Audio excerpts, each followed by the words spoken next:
Thanks for tuning into our Edit Sesh. I'm Effie. And I'm Dorothy, two passionate photographers from Hamilton, Ontario. Join us as we dive into answering FAQs, share tips, and discuss life's moments, all while savoring the rich aroma of our favorite brew and working through our edit cues. Whether you're a photographer or a pal, we're beyond happy you're joining us.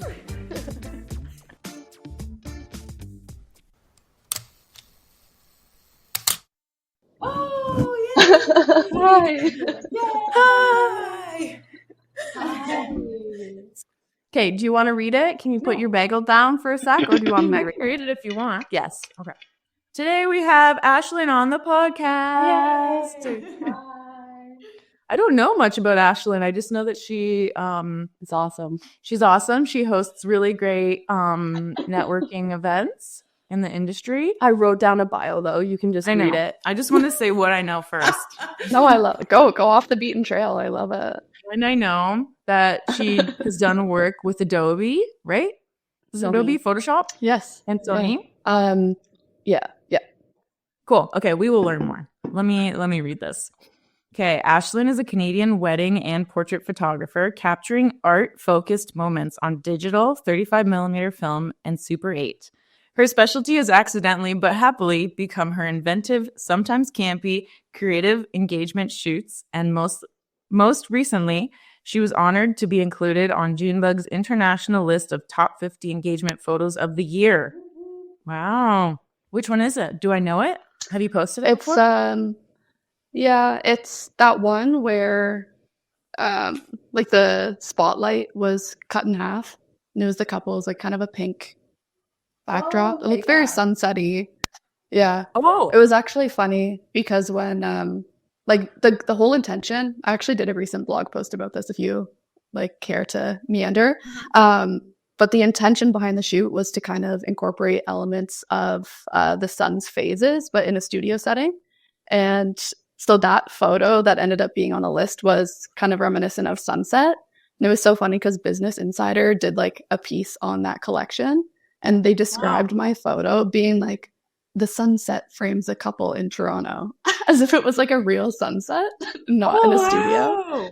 Yeah, so I feel like it was hilariously like convincing, but also not. Like you look at it and I mean, I don't know, maybe because I know that it was a cyc wall and just a spotlight, but I thought that was funny. That is hilarious. Wow. Now everyone's like, how do I recreate this? That was an engagement shoot. Yeah. That was they were. Oh, you go for it. I was going to say, do people like come up with ideas for you for that? Or are you just like, hey, I want to try something really cool and different for your engagement shoot?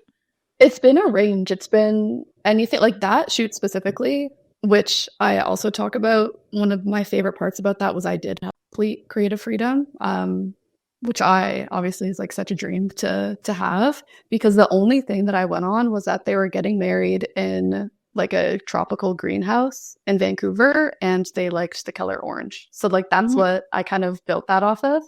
Sometimes people have a location in mind, like, or they'll reference past shoots of mine to be like, oh, I really liked this. Can we do something like that? But ultimately, like I will craft something up, make a mood board, kind of get other like vendors involved if there's like a florist or a studio, or if anyone else is going to come out, and kind of like craft it from there. Even like the style guides, like I make sure I know what they're wearing. And yeah, it's cool because I worked in production for a bit doing like set design, and I really enjoyed that. So to be able to mix the two and kind of make a couple feel like they're on a production and get like even hair and makeup involved, and I don't know, it just makes it feel like a really cool experience. That's quite unique because most people don't like professionally have jobs where they're in front of the camera. Yeah. I feel like the only other like photography in mind that has like all those elements is usually like boudoir. Like even for me, I feel like my interaction before meeting a couple to do a shoot is like very minimal. It's like emailing back and forth. Like sometimes there might be a call. I always ask them if they need help with like outfits, but like my direction is to kind of get them to think about who they are and then bring that to the shoot, as opposed to like, like, and I mean, it's very different what you're doing. You're coming up with like an art in it, like a production, like you're saying. So it's very cool. I feel like I've been following you for I assume you follow me. I was gonna say we've been following each other, and I was like, awkward if you aren't. You look, it's like follow back. So, like she quickly follows me. She's like, shoot, I don't notice. No worries if you are. But I was like, yeah, we've been following each other for like a really long time, and I've definitely like watched you, like your journey basically, as I'm sure like you've watched mine, which I mean, I don't think mine's been anything like crazy, but I don't know if Effie knows too much about it, but I was gonna say, yeah, like we should, I mean, if you have like the steps that happen, like a general like, so I started shooting or I was working in production and I switched over. Yeah. Like, if you have like kind of like an elevator story pitch. You know what I do know? I know you were on Dimitri's podcast, and back then you were a fitness girl. You were like a gym rat. Relic. Yeah, I was. Yeah. Yeah. Yeah. Oh my God. That's hilarious. One of like the 3 episodes we did in history. Yep, that one of them was me. Yes. Yeah. After I feel like thinking about that, I was such a little baby. Yeah, you both looked like babies. It was so long ago. God. That was like literally, Effie, that was 6 years ago. No. Isn't that crazy? That's not that long ago. That feels like forever ago. 6 years? Mm-hmm. No. Not that long ago. That feels like a long time. Were you doing any photography while you were doing gym stuff, or were you doing gym photography? Yeah. Must have been both. My journey. Tell me to shut up at any time because I feel like I can get I want to hear it. A little rambly. Okay, so you were born. Day 1. Milton District Hospital. Milton! Anyway, yeah. Okay, so I actually came to Hamilton because I was going to McMaster. Went there for social work, so that's what my degree was in. And I was working at the jail in Hamilton, counseling inmates, and I went to Children's Aid for a little bit. I actually really liked working at the jail. It was just I was on a contract, so after that was up, I kind of had to figure something else out. But anyway, while I was in my social work career, I was also very passionate about photography. I always have been since I was like 12.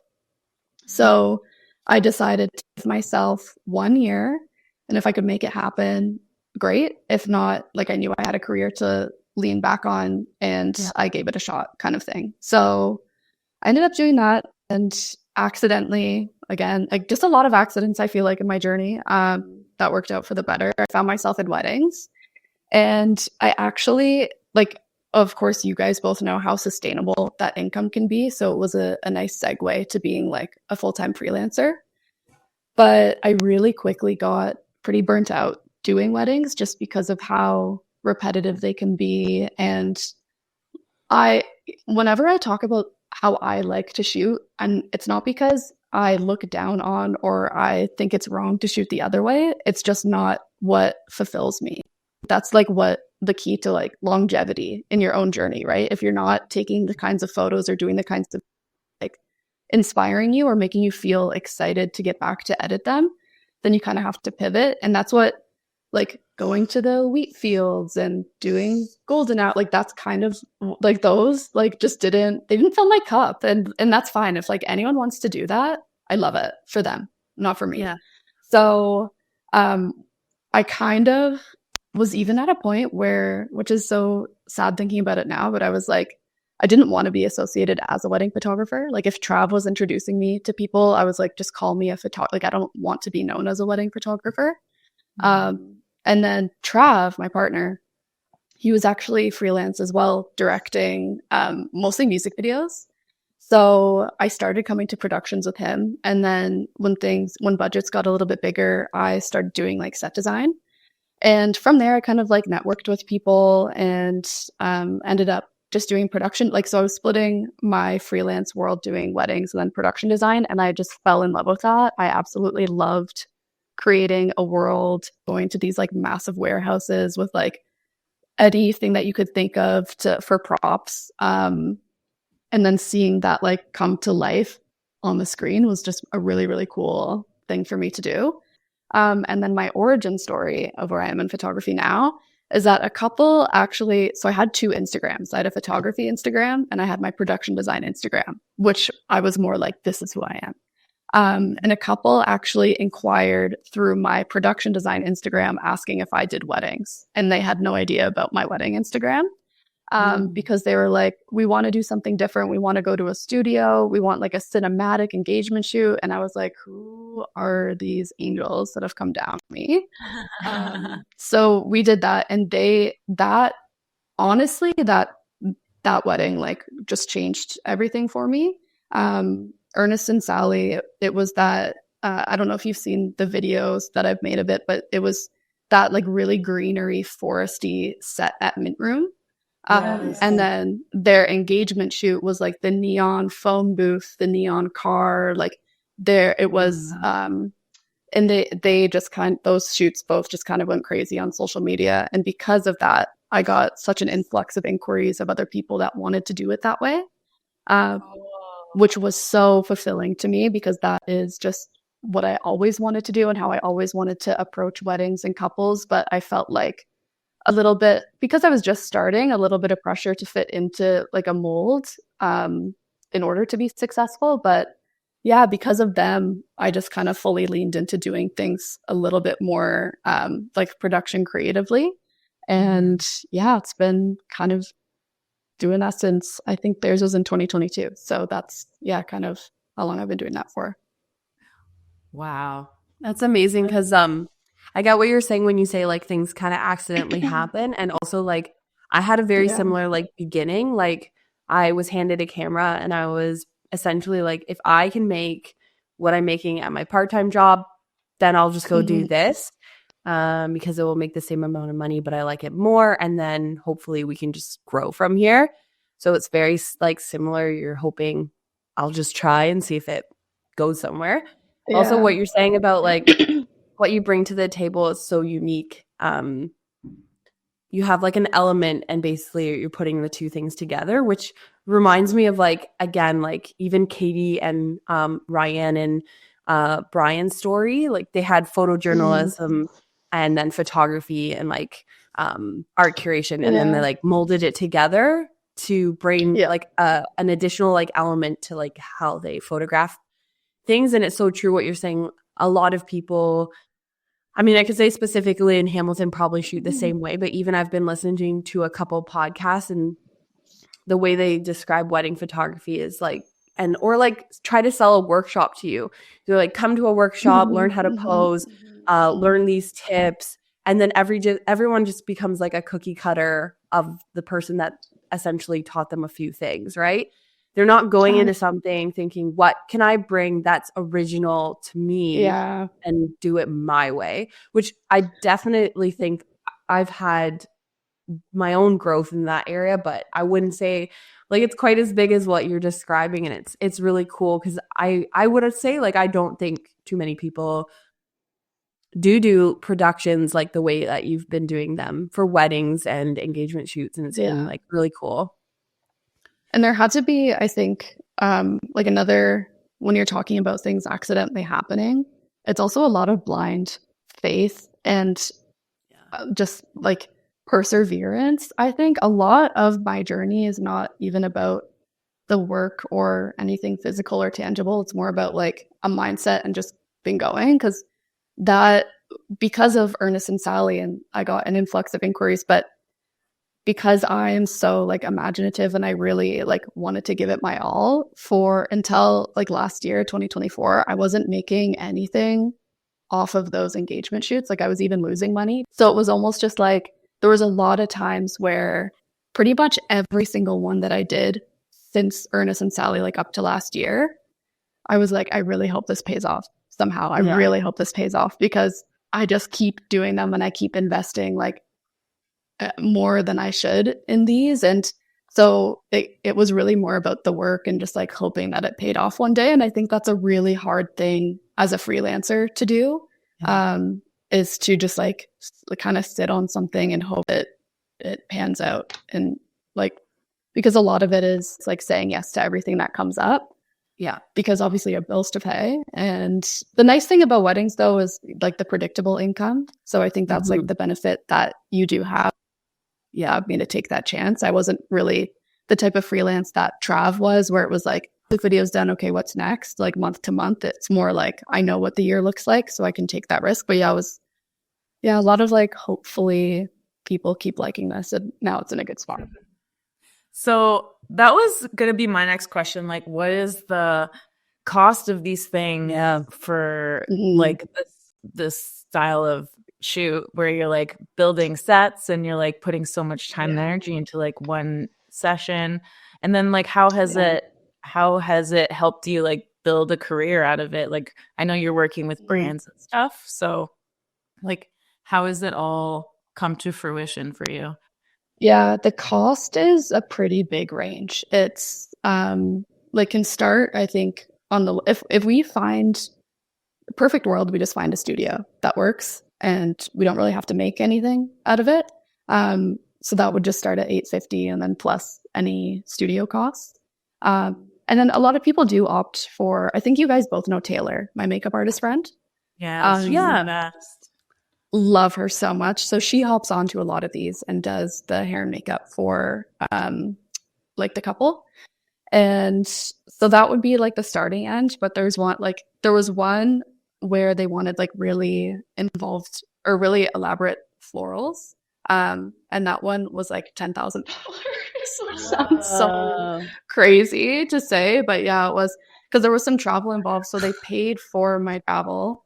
And then I had to find a florist in that area, find a studio. So they paid for like, it was a $10,000 engagement shoot, which is that's so, like there's been one of those. Other one, like I feel like the average is, it's pretty unsuspected. It's a little bit farther back. It's literally just the empty studio with the florals kind of surrounding them. Yeah, it's that one. That's the one that was $10,000.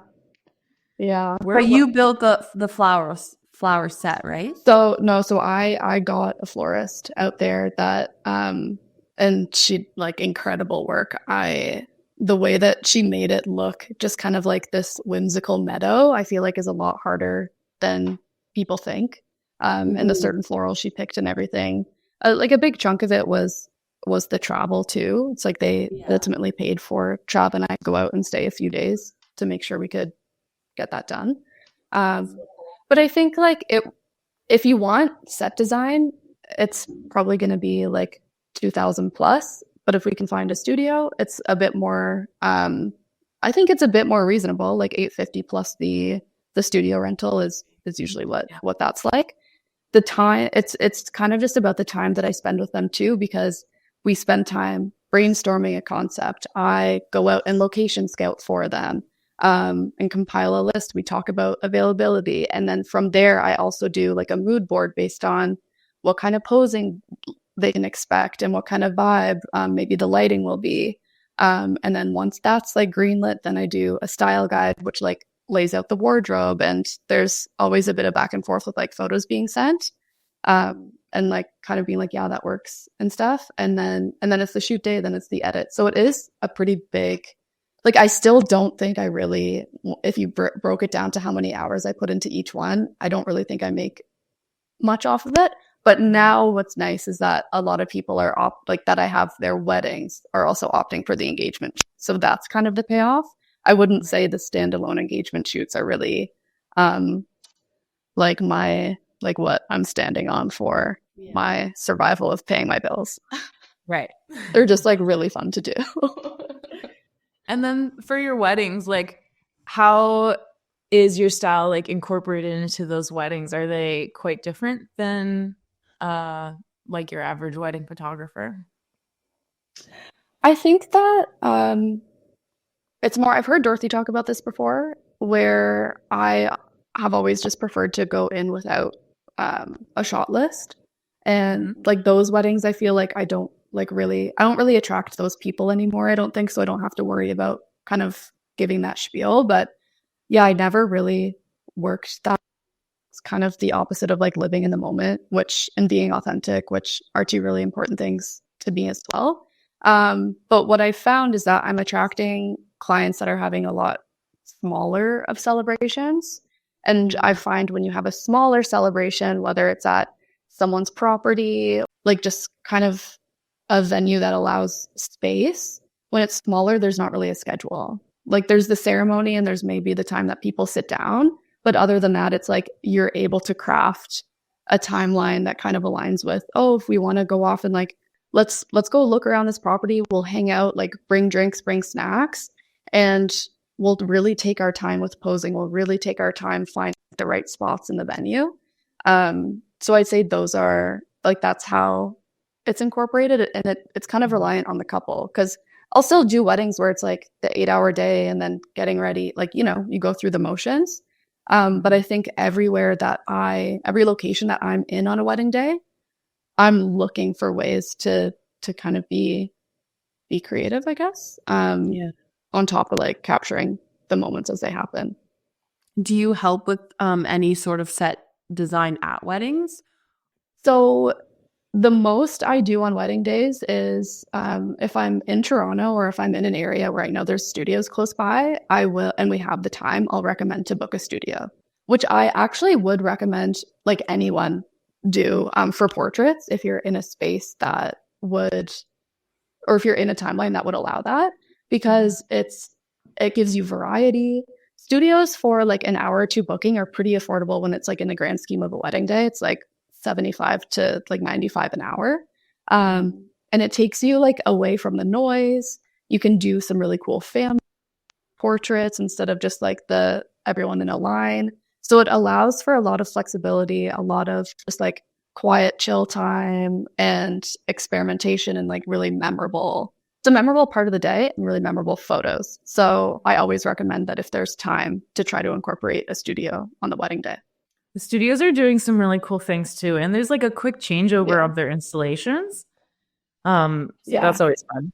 I know that you've done a bunch of the installations for a bunch of the studios. Were you doing Mint Room Studios installation for a bit? No. So Mint Room, honestly, they have like such a what's the word I'm looking for? That's like really positive. Such a incredible design team. Incredible, I guess. Yeah, incredible operation. Like I just feel like the way they're running, like every studio, not copying them, but every studio should be looking to their process to just get like any sort of insight.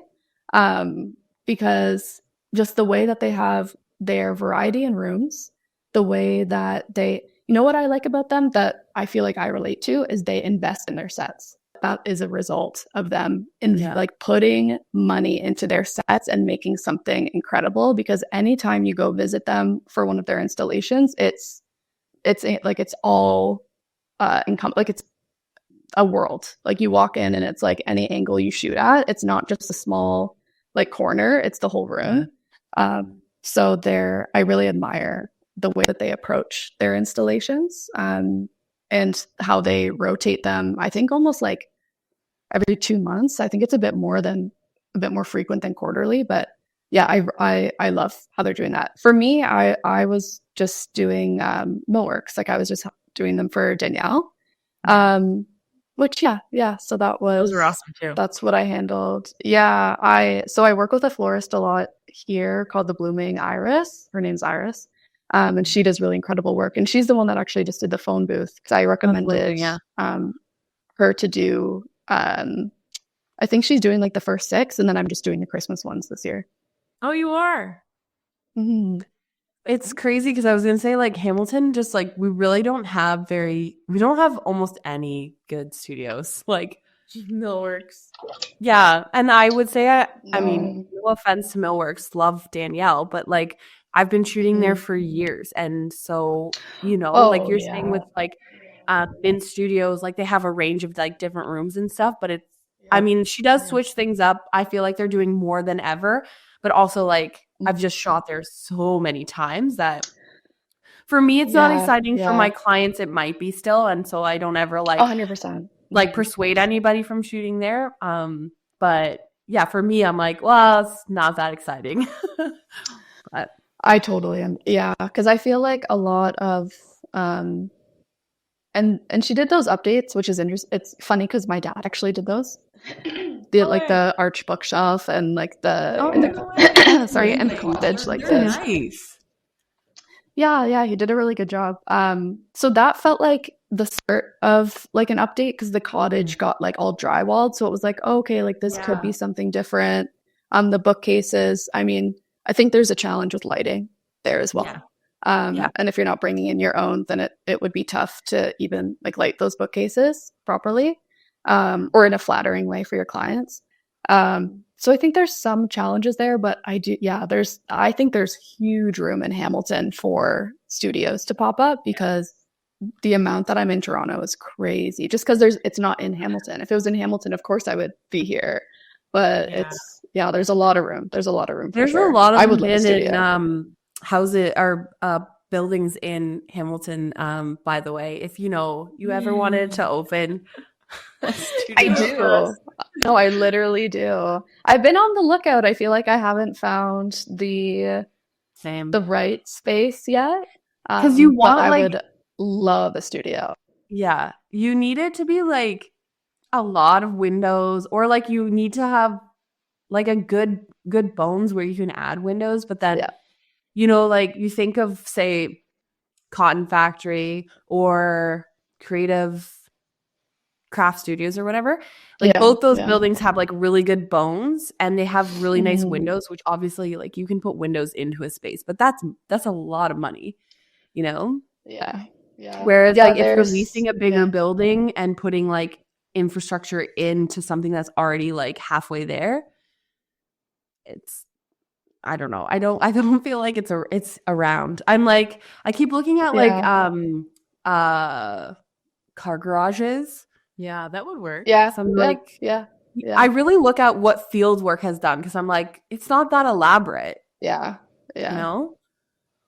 But, even I'm so envious of that building Park Hill in Cambridge is in. It's like the perfect building for them to have like multiple floors now. But I also think you would need to have some people in your corner that all have things just need to work out. Like I don't think I'd want to take on a studio by myself. I think I'd want it to be a little bit of a group effort in the sense of like, because you want different perspectives. The way I shoot, I don't need any windows. Like I use a lot of just like studio lighting. However, a studio is never going to last if you don't have that natural light. So there's that. And you would just want to like share the responsibility. Like like I would want and the creative like input too. Like if you wanted to do sets, like I would love to hear from different perspectives of people. And just kind of be able to like, I don't know, brainstorm. You could do a lot, right? Because then you could do like little events or little like get-togethers. I love community stuff. So I could talk about a studio forever. It would be really, really fun and hopefully one day. Yeah. Well, our job is it can be like so isolating. Like it's just like we own our business and that's kind of the end. Like, I mean, I guess you have Travis who can like give you input or suggestions or stuff. Like my husband's not creative. Like Keith also kind of works like within the realm and he takes photos. So like for me, I've always like, reached out to like others to have like the questions that you need to answer. And I've personally lucked out in the area of like community there. But I actually did a tour have you ever been to OK Studios? Yeah. I've shot a couple times there. Okay, because that's kind of like, I think they're all related and they opened that.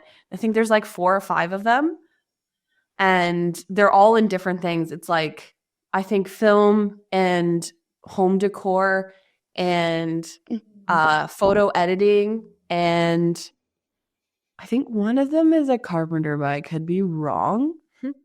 I met them once, but I was like, wow, this is like the best. Like, this is amazing because you're related. So, you can't. I mean, you can still screw each other over, but like, hopefully, you're not gonna.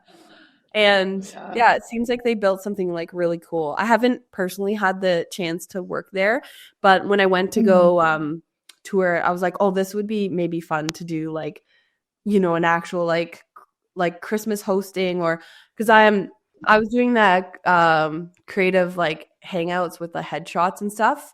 And for me, I want to keep my costs low too, because I'm like, I'm investing to hang out, but majority of the time do them outside because I'm like, I'm not paying $200 for the studio and then people show up. So like I know for you, like the Christmas party that you always put on, like again, like it's something that like I feel like if you had some sort of cover, like people would probably. I mean, I went to a couple of Christmas parties that I paid a ticket for.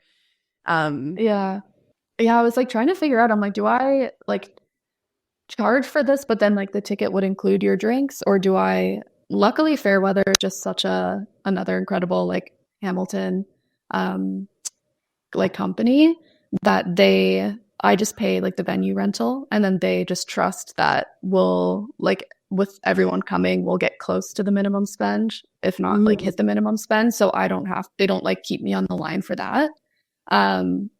But yeah, like I like investing in that too. Like I like building a set. I loved having like even just a little bit of better snacks this time, like the popcorn machine and the nachos and stuff. I thought was just like a really cool, like I was excited at least. That's fine. It was a hit. Like touch to have. And so I'm thinking like I always tried. Here's the thing. I think huge, and then I have to bring myself back down to earth. But I would like to keep kind of increasing it. Of course, that comes at a cost. So I've always wondered like what a ticket kind of base system would look like. So I would want to keep it accessible. I do think when someone is invests in something though, you're a little bit more reliable for attendance too, instead of just being like, yeah, I'll RSVP and then not show up. So yeah. Interesting to get your on that. What would you? I think I paid. Yeah, what did you pay? Like $30 to go to the Park Hill one, which I found that one how was that? Expensive. Yeah. I was like, like $10. Yeah. Especially because they owned the studio. But they did have a ton of food, pizza. They had to hire someone with Smart Serve.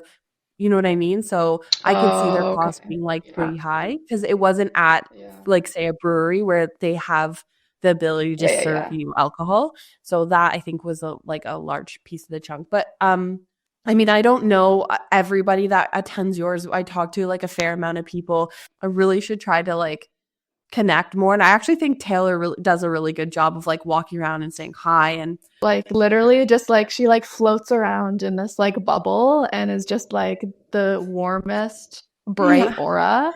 There's like never a lack of energy. Oh my god, she's my best friend. Like god, she is though. She is like she has the ability to be everyone's best friend, truly. Like she had come over earlier that day just to do my makeup because she wanted to. Like I didn't ask, like I want to do your makeup for the Christmas thing. And then she loaded up her car with half the set for the Christmas set. And then literally like was at Fairweather with us setting it up. And like it was like no one asked her to do that. She just does it. So she's a really incredible person. Honestly, she would have, because she has had a really interesting journey too. Like she lived in the UK and was working on like big commercial stuff there. She's like gone so like all over the place to do like hair and makeup, and so she would be a really interesting person to have on, I think. Yeah, we keep actually talking because I'm like, one of these days I'm gonna book you to do like a makeup party. Oh my god. Yeah, God, I want to go like the makeup lesson because I don't know. Yeah, I've been wanting to do that for forever. Yeah, I know nothing about makeup. We should make it happen. Maybe we can reach out to like a bunch of people and be like, "Yo, let's book one." No, makeup is one of those things that I like anytime I start looking at it and I'm like, no, like I just instantly get overwhelmed. I don't know where you keep like maybe when I have more space, for like where do you keep brush? Like where do you keep all this stuff? Like where does it go? Like I have I literally have like a pencil case with like 10-year-old eyeshadow and like and then I think that's it, and like maybe a couple like rusted bobby pins. Like that's literally all that's what I have. Rusted specifically, we all know. I actually recently just took everything in my bathroom drawer and threw it all out. I was like, God knows how old this is. And so now I have like 5 items and I'm like, I will survive. Yeah, that's perfect. That's all you need. Yeah. No, you will. Yeah, you will. But back to what you do. I wanted to get into how you started working with brands and getting like sponsored and if that's what you call it. But I know that you've worked with brands and stuff. Mm-hmm. Yeah, so that happened just last year. Last year was a pretty, I feel like, growth year. Oh God, I'm like, yeah, like growth year, like did you get famous? Transformative year. I don't know what you basically got famous. I mean, here's the thing. It's like, again, so many accidents. I feel like maybe that is my my approach is just like doing things and like hoping it works out, because it's like some reels that I've posted have done really well. I followed no like there was no structure to it. There was no like, oh, this did well, so I'm gonna try it. The songs weren't necessarily trending. It was just like, okay, I'm just gonna throw this out there. And so basically your thing is you're authentically yourself and you did something unique. That's such a nice way to put it, actually. That's yeah, like I'm gonna go with that one. Yeah. But there was like two reels are responsible for like all the followers. Like one reel, I got 50,000 followers, which was insane. I feel like they changed, like there was something with the algorithm and now they've changed it. And then another one, I got like 20,000. So it's like 3 reels kind of got me to the point that I'm at now, which is interesting. Which ones? I think that I have it pinned at the top. Like there's the one that is at 10 point, there's 10 something, and then 10 million. Oh my gosh. Yeah. And 2 million. Yeah, probably. What diner was this? That is oh my gosh, I'm like exposing them now because they don't actually accommodate shoots, but it was at Wendy's. I'm sure you guys would know that. Yeah. Oh, cute. Yeah. They do not accommodate. Really don't. I had to like call and like beg them, be like, please, like let me do it. And sure there was like a server. Yeah, there's like a server that like agreed to stay later. So there was like no like official, like there was nothing like professional about it, which I feel like might be like a liability thing for a restaurant. But anyway, yeah. So that's like Sony and Adobe. Honestly, both just found me on Instagram. So Sony, it started with them wanting to repost the laundromat photo shoot that I did. They reposted that, and then like a month later, they had emailed me about doing like a campaign for one of their new cameras, the A9 III. And so that one was cool because for that, like they sent me the camera and I got to keep it to make a reel. So that's the one I did like the heart lollipop photo shoot for. Yeah. And then Sony, working with Sony has been pretty interesting because then later in that year I got to go to like a brand, like a trip, I guess, like a Sony trip in California.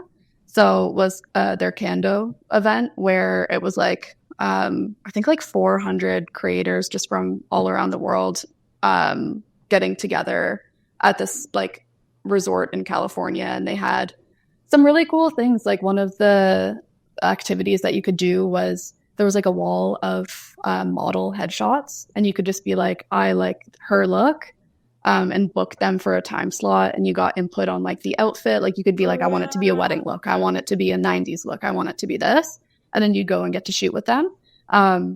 On top of that, like you could use any of their gear, like try out any lenses, any cameras. There was like free gear cleaning. Anyway, that was a cool event.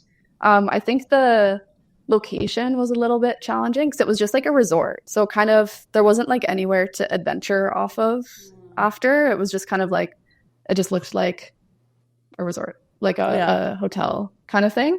But it was cool. It was interesting. There was a lot of YouTubers there. So it was very interesting to go into that world because I'm not like a vlogger or someone that really talks to the camera a lot. So it was like, it was a very interesting experience kind of walking through, and you would hear people on like their balconies and you'd be like, oh my God, cute. Like people are hanging out and getting together, and you'd look up and it's just like one guy with a camera.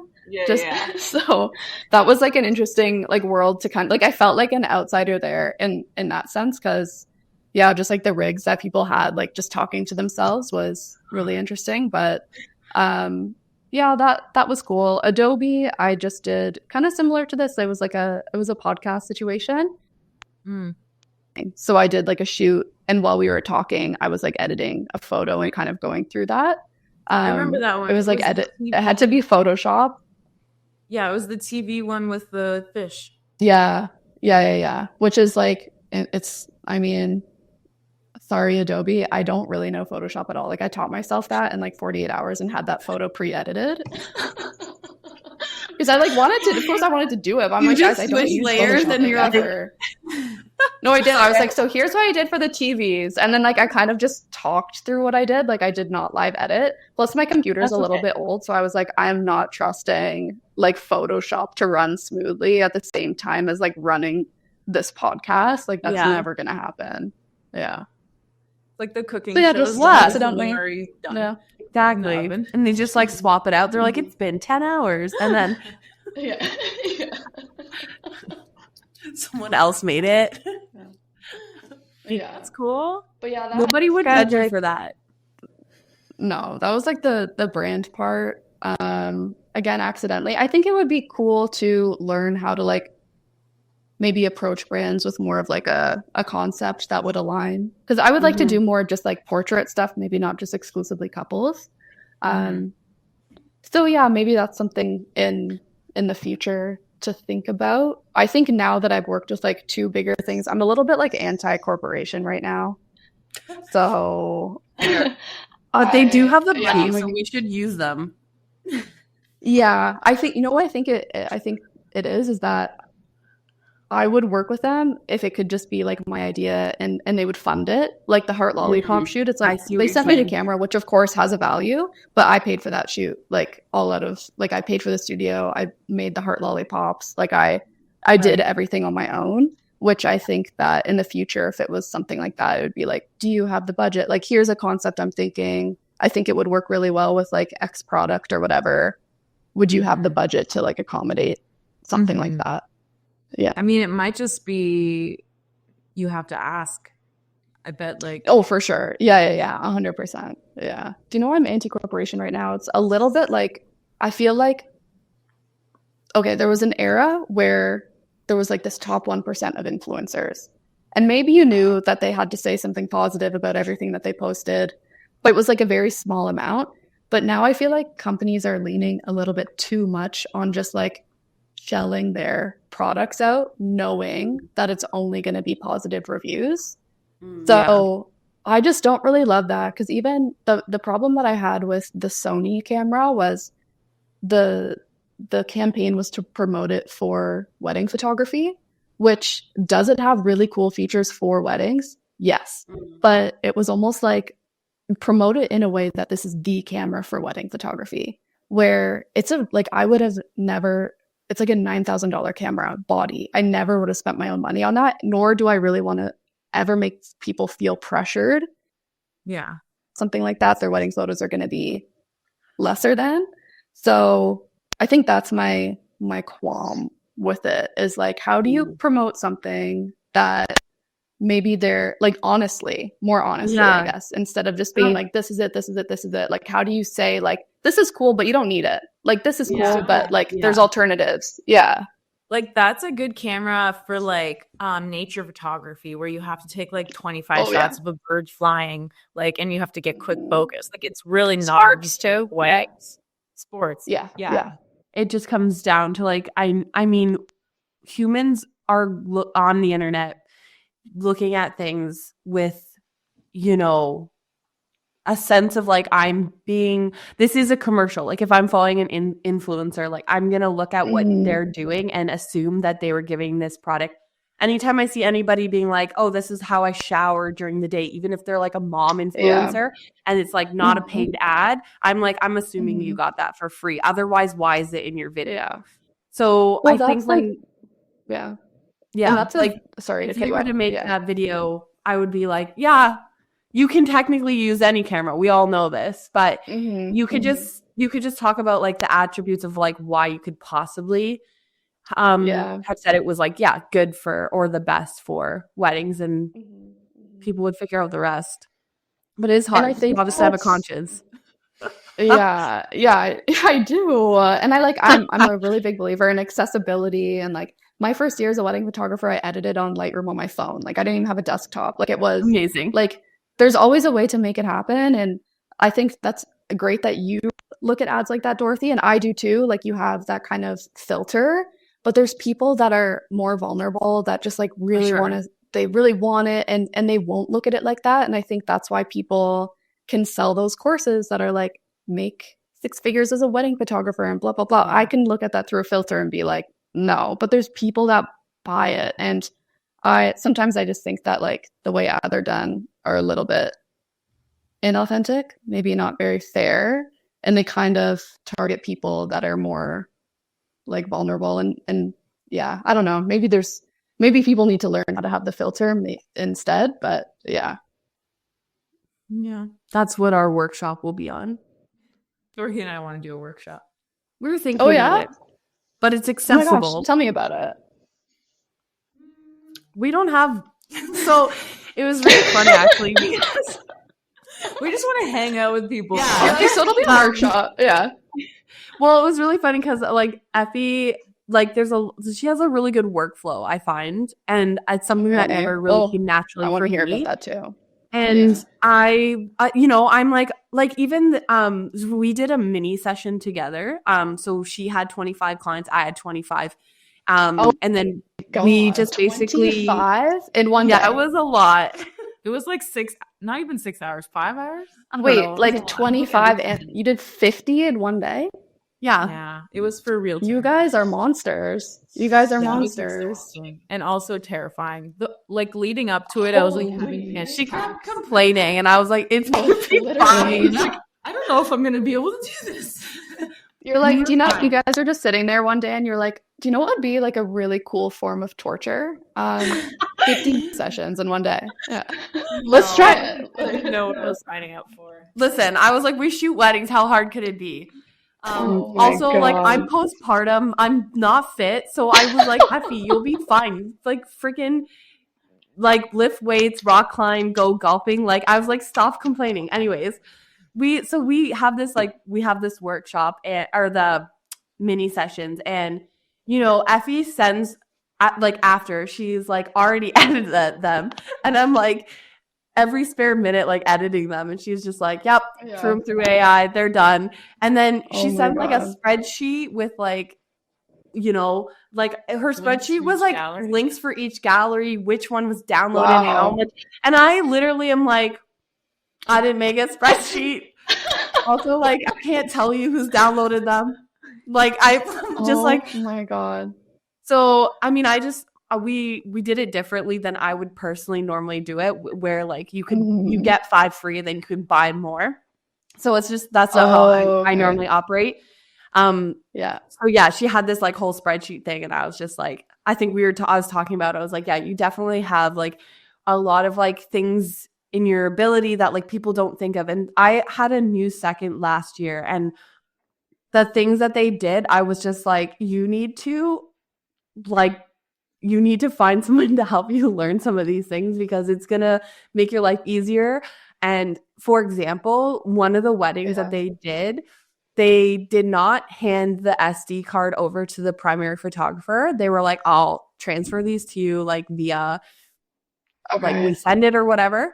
They went home, they put the photos on their Lightroom, and they took the SD card out, put it back into the camera, and formatted it over it.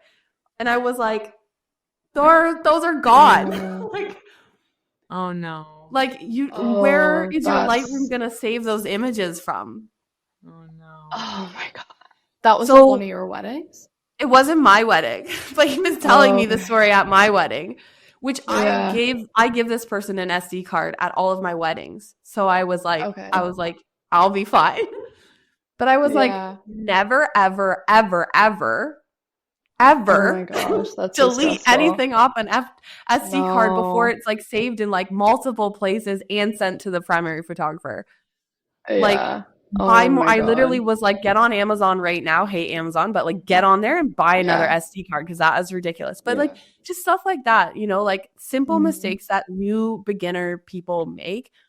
And then it was funny because I was like, what could I teach people? And I was like, well, this is not much. I think Dorothy would spearhead like the actual shooting because she has really good and unique ideas. Like while we're on like in the field and just like posing and it's like, a whole art form as well to be able to meet someone like Dorothy. Like you're doing incredible work and you're also extremely personable, and that doesn't come naturally to like. There's a lot of stuff that you normalize because it's you, whoever you are, that you don't realize that other people might need some guidance on. Like you show up and you meet X number of new people every year, like in a location that maybe is unfamiliar to them, and being in front of a camera, which is uncomfortable for anyone, regardless of if you're a photographer or not.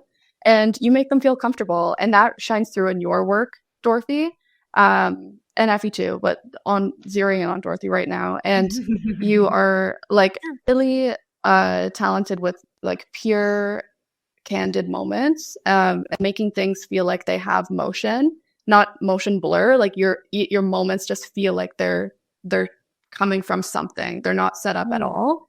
So I think that you could teach a lot in terms of, like being on a shoot, how to make people feel comfortable, what your flow is with how you capture, like how do you approach like moments that are so motion forward, like whether it's people like how do you approach that? That's a tough thing to do. That's not even really something that I do a ton of work. Like my engagement shoots are a lot more still than something like just out in the world, like on the street or outside, like wherever that is. So you definitely could offer a lot with stuff. Well, that's really kind to hear. And I wanted to also compliment you.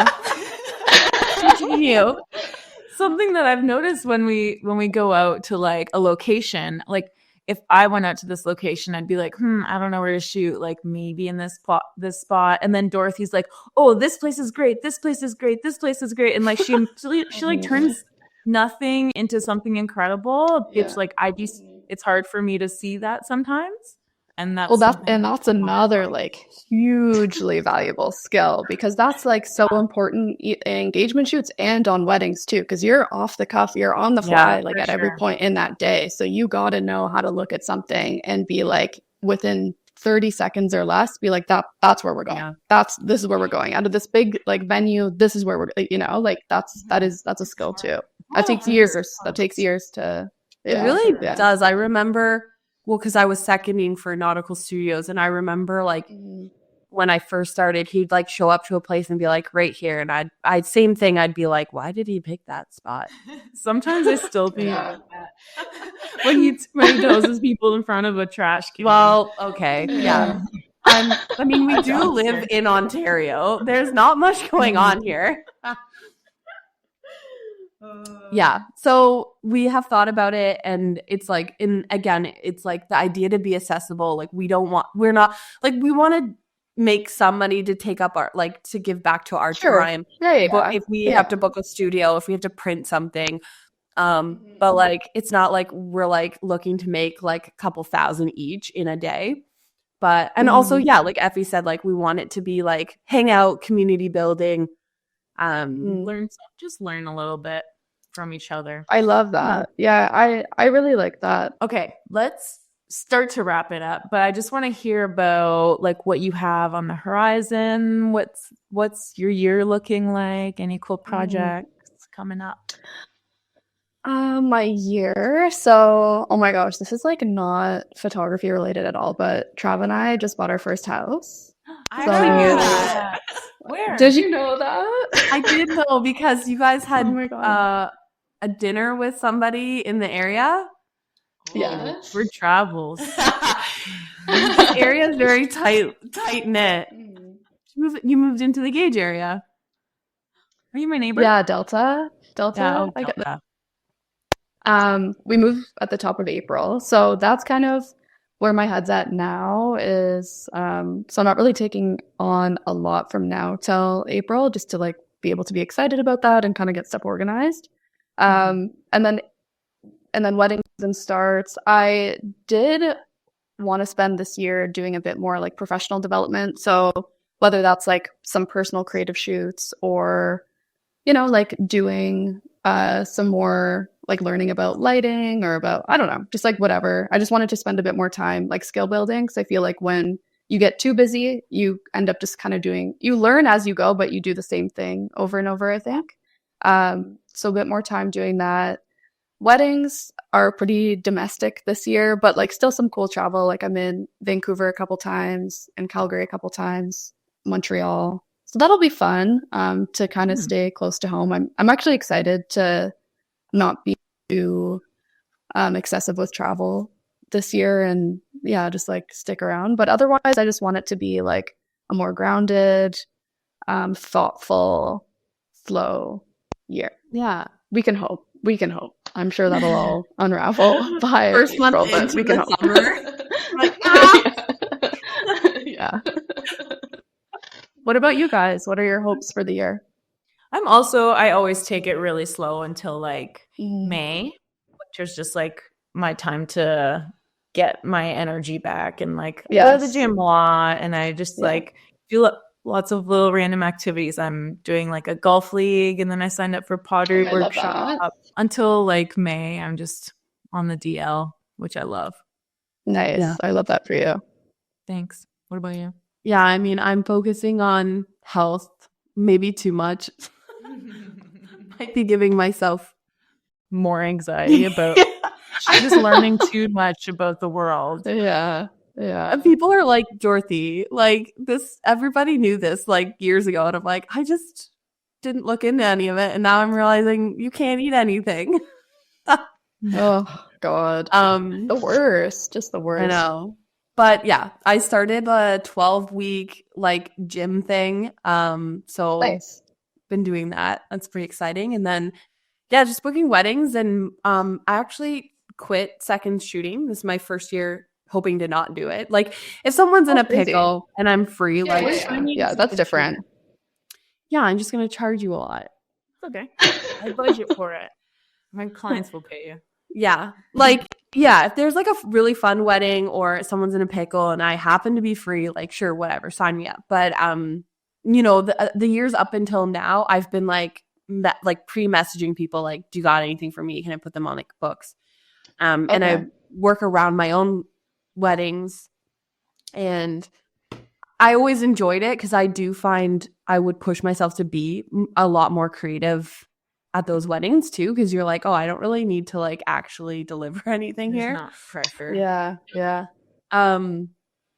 But yeah, so I'm looking forward to possibly having a slower year, but more work technically. More money. Yeah, more money. I guess we could say more money. Money. That's like the difference between me and Dorothy. I'm like, business, money. And she's like, best friends. Yeah. Make people happy. Memories. Give people memories. You mean I have a soul? I have a soul. I just need to get paid to. Yeah, we definitely have different like business. You know, there was this one photographer online who was like talking all about how like she really didn't care about like the money aspect, and she would have shoots for like a whole day, and she did charge like a fair amount.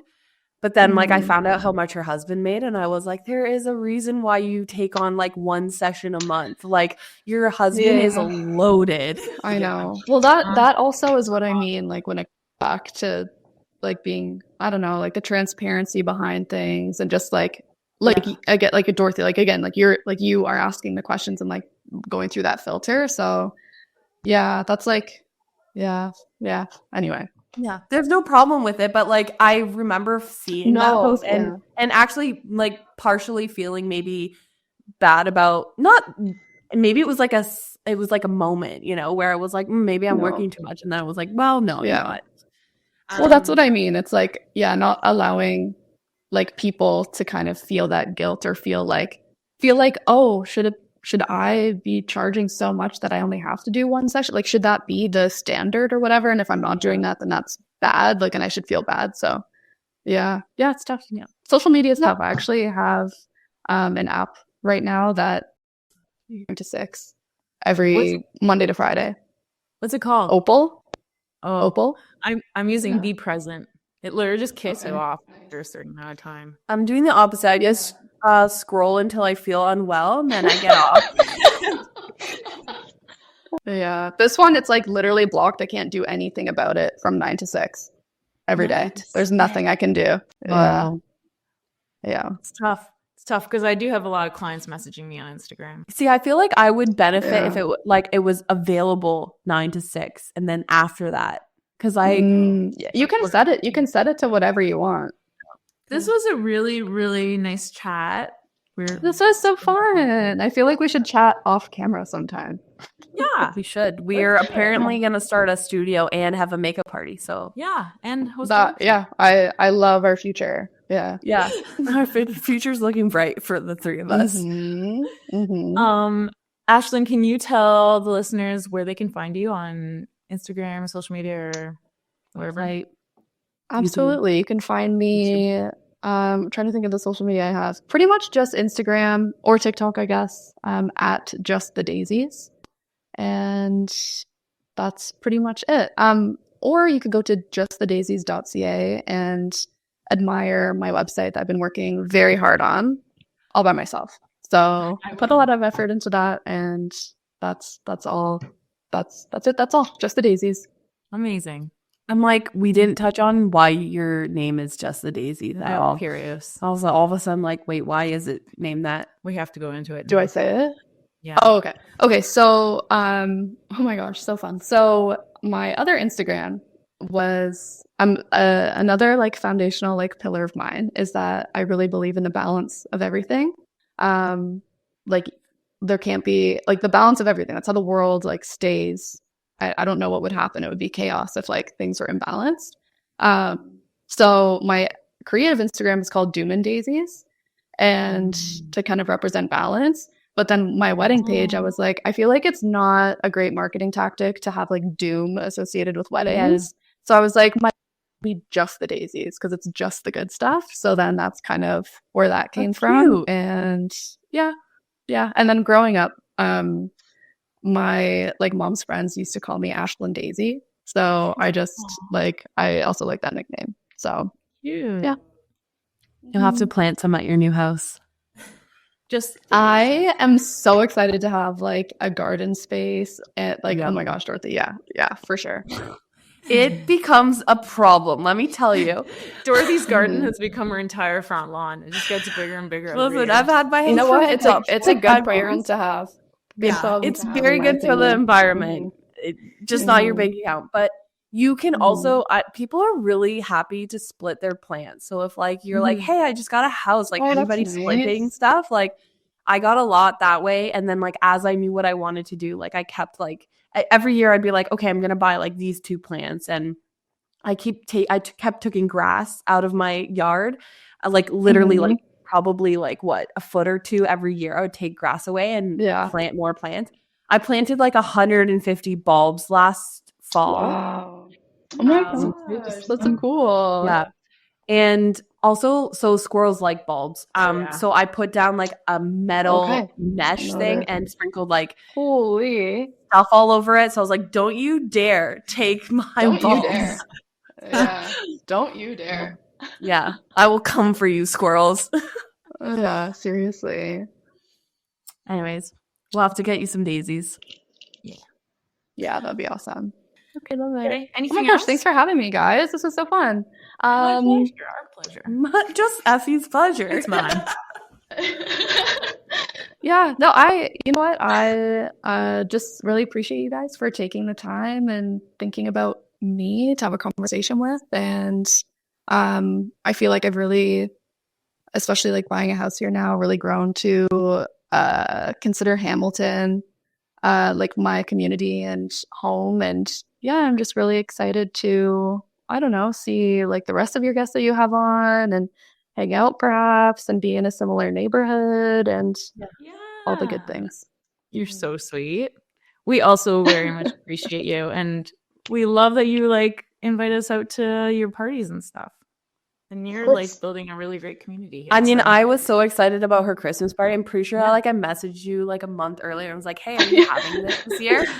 No, Dorothy, honestly, you can take credit for the Christmas party because not only did you message me then, but I don't know if you remember, we ran into each other at Cannon Coffee in the summer. And you were like, are you going to have the Christmas party? So when you messaged me the second time, I was like, I got to book it. I was I got to book it. I want the Christmas party. Well, I was dealing, last year, at the end of last year, I was dealing with like really, like severe burnout. I was just like so exhausted and so whatever. I was like, I don't know if I have it in me, but you literally messaged me. I was like, I'm booking it. Gotta book it. Dorothy wants to come. Gotta book it. Yeah, and it was amazing. Do you know how many people? It was so fun. I think we're at just over 50.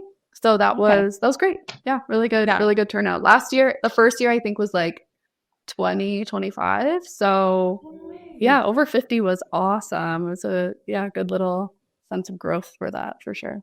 And it was a great room of people. Like I really enjoyed every single person that was in there. Yeah. I was gonna say I saw a lot of people that I knew, but from the film industry, and like David Sherman. Oh my god, I love David. I love how I worked on a lot of projects.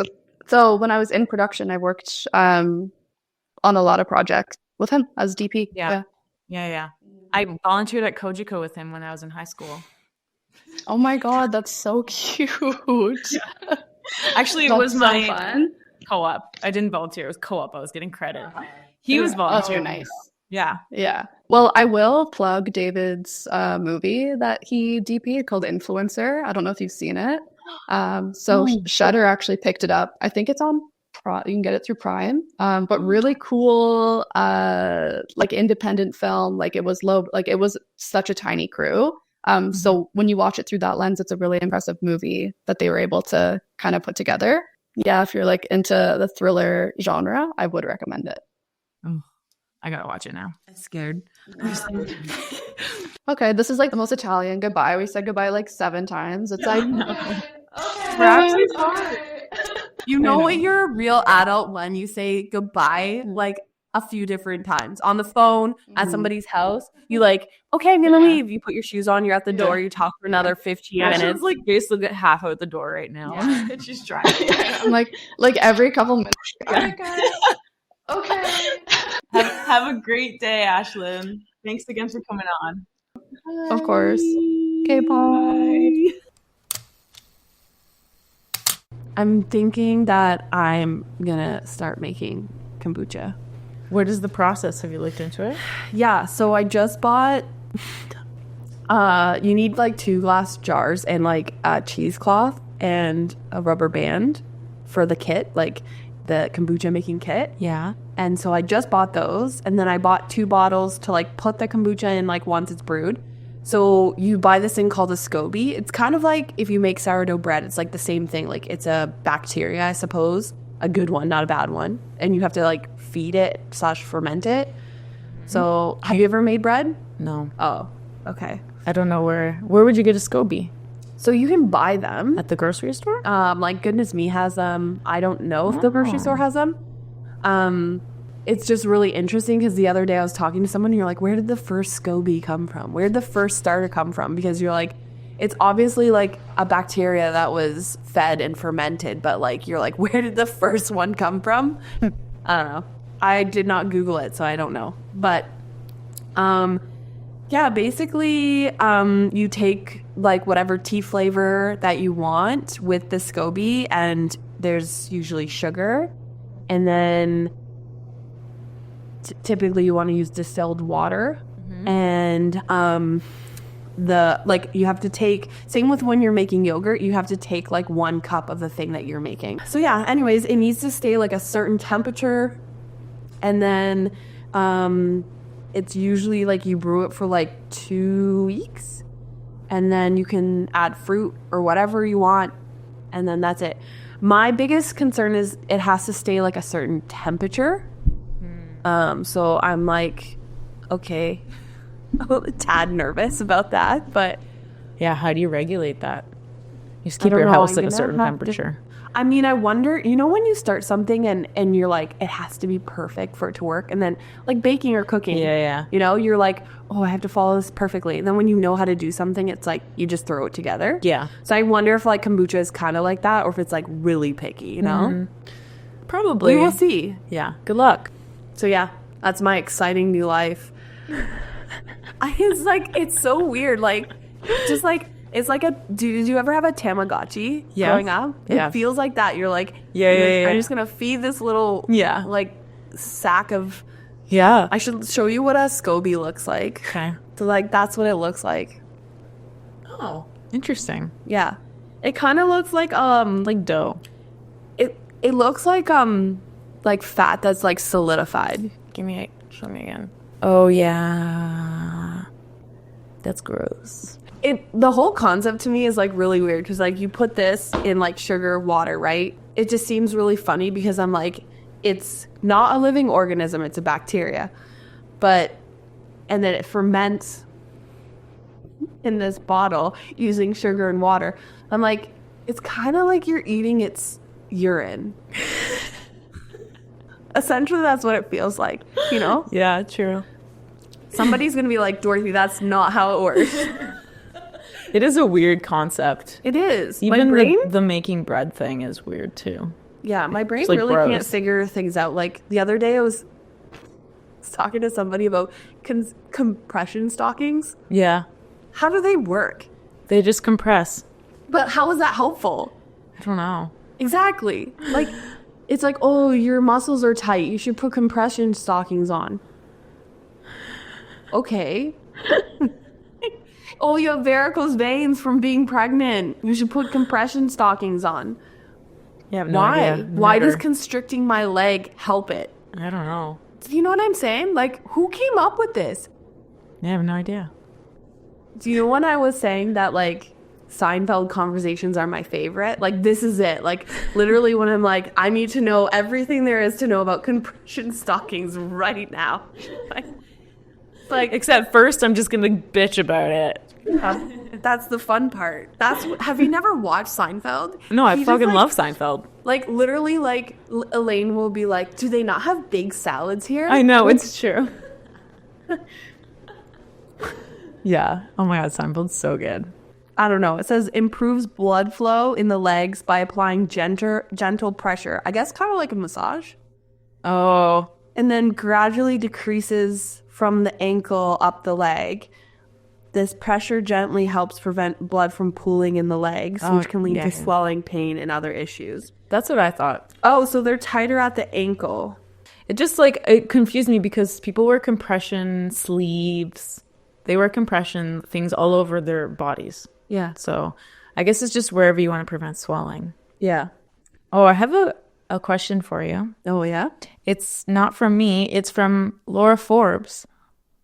She commented on one of our podcast episodes last year, and I had just seen it. Oh my gosh. Shout out to Laura. Just saw her wedding. I know. She never brought it up. She's like, why didn't you answer my question? Okay, here is her question.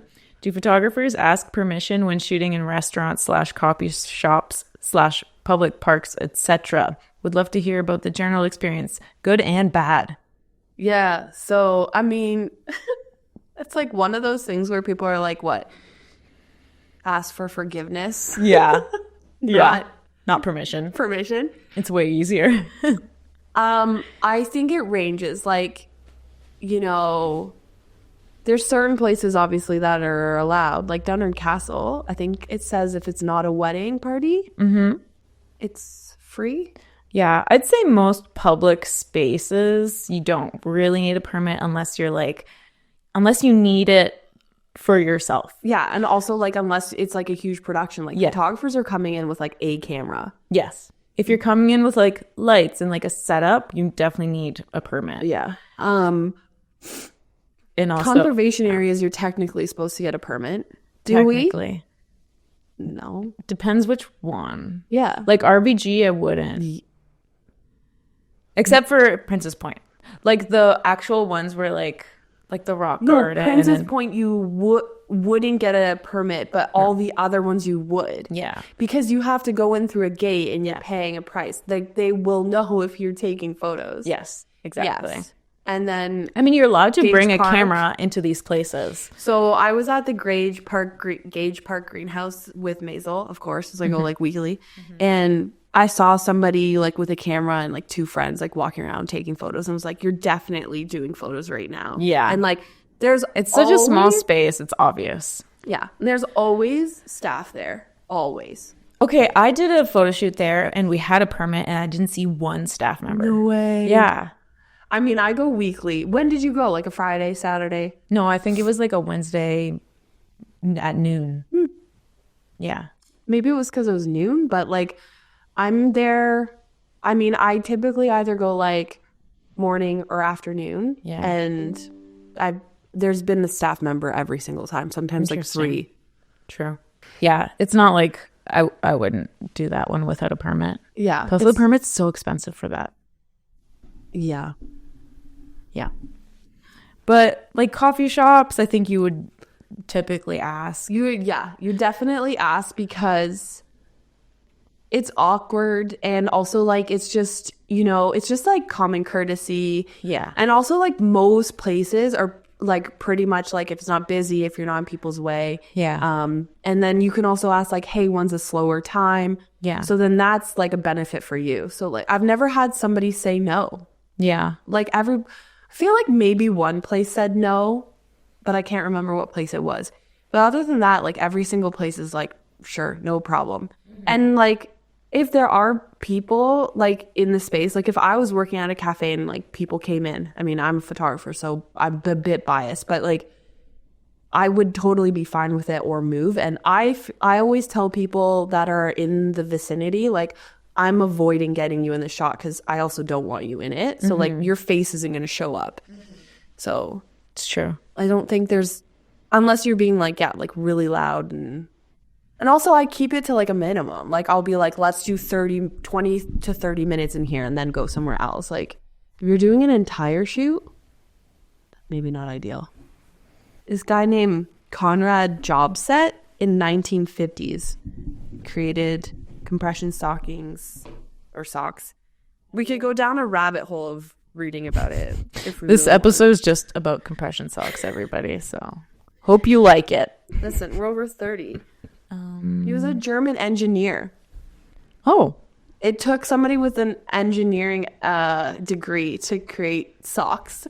I mean, most inventions are by people who have engineering degrees and Also, I was watching a movie and I think it's called like, it's not Fly Me to the Moon, but it's basically like the race to like get to the moon between the Russians and US. And there was like a quote where they were saying the average age of people who worked at NASA around that time was like 28.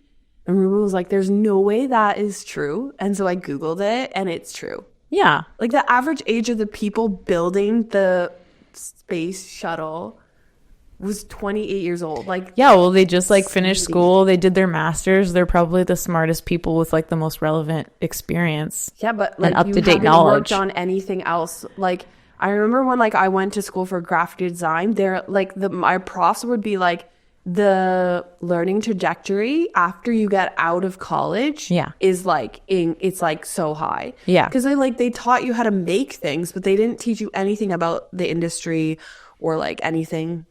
So I don't know if that's different, but I mean, I make a lot of mistakes the first couple of years of graphic design, like print mistakes. Yeah, like, and ones that cost a lot of money. So like to think that they were like, we're fresh out of college and we're gonna build a ship to the moon. But like those are the people that are bringing new innovative ideas that are like more recently tested instead of like the old people that are there with like stuck in their old ways with like traditional ways of doing things that are probably slower and more costly.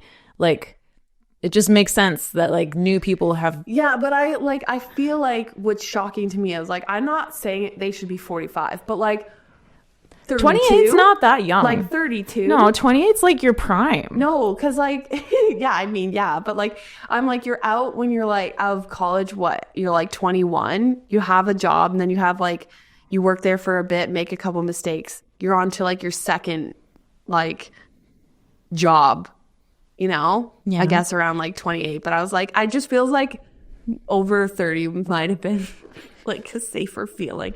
Maybe this is why everybody thinks the moon landing was fake. I'm just gonna. That movie was so crazy though. I had to ask Keith. I was like, wait, did it actually happen like that?